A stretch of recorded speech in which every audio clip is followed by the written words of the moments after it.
Je profite de cette date retenue par les Nations Unies pour célébrer la femme, pour souhaiter une très bonne fête à toutes les femmes du monde entier et particulièrement aux femmes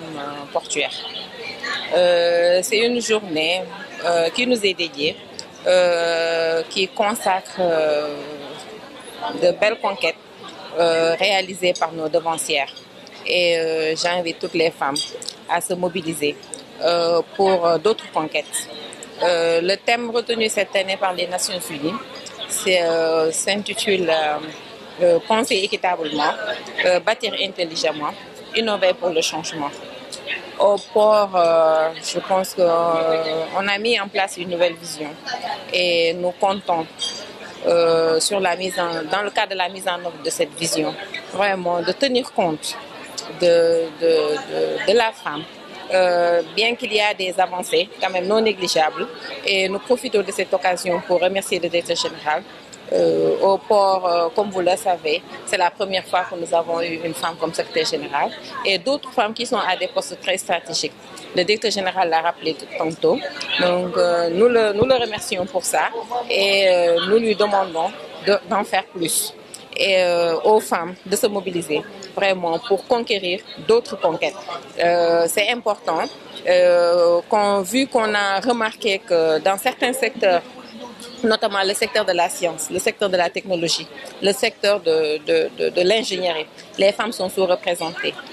C'est le moment aux femmes, à nos autorités d'abord, de prendre les dispositions nécessaires pour renforcer l'automatisation de la femme, afin de nous permettre de pouvoir aborder ces secteurs émergents. Di sant bu baax ci bés bi ñu jagleel xam nañ ne année bi 365 jours la chaque jour la ñuy sargal jigéen yàlla moo ñu njëkk a sargal donc mais Nations Unies dafa tànn journée bi pour lan parce que en fait dañu constater ne dafa am ay discrimination dafa am inégalité. Pour réduire inégalité yi moo tax mu choisir 8 mars bi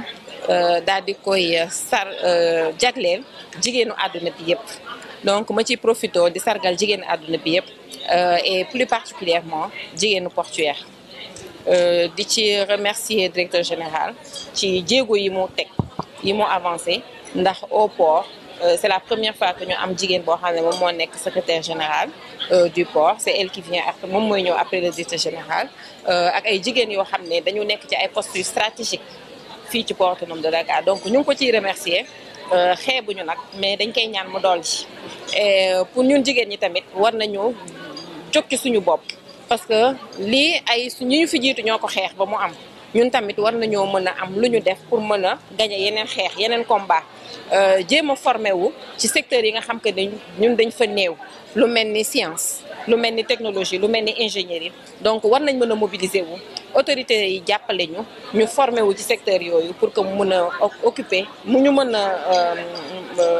occuper yeneen poste yoo xam que ne vraiment yoo xam ne ay góor rek lañ ci daan gis tantôt le directeur général wax na ko am na ay poste yoo xam ne dafa nekk au port daf ko bëgg a féminiser ñu ngi ko ciy encourager nag et pour que ñu def ko y a une formation am na formation peut-être boo xam ne laaj na ko donc maa ngi ñaax sama moroomu jigéen ñi ñu gën a formé wu pour mën a prétendre ci poste yooyu noonu c'est moi. Après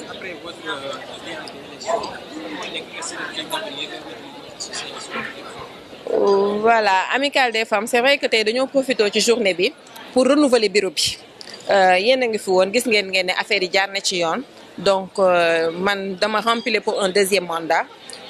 équipe bi ma àndalaat pour deuxième mandat bi am na ñu fi nekkoon am na ñu bees ñu fi dugg liggéey nañ nag ba ñëpp xam nañ ne liggéey nañ def nañ ay jéego yu baree bari dinañ yokk nag parce que ñun li ñu ñor mooy promotion femme li ñu ñor mooy automatisation de la femme li ñu ñor mooy valorisation de la femme et je pense que ni dinañ ci gën a yëngu tax ba ñu gën a valoriser la femme gën ko confier ay responsabilités ba ñu nga xam ne dinañ mën a teew ci instance de décision yu baree bari.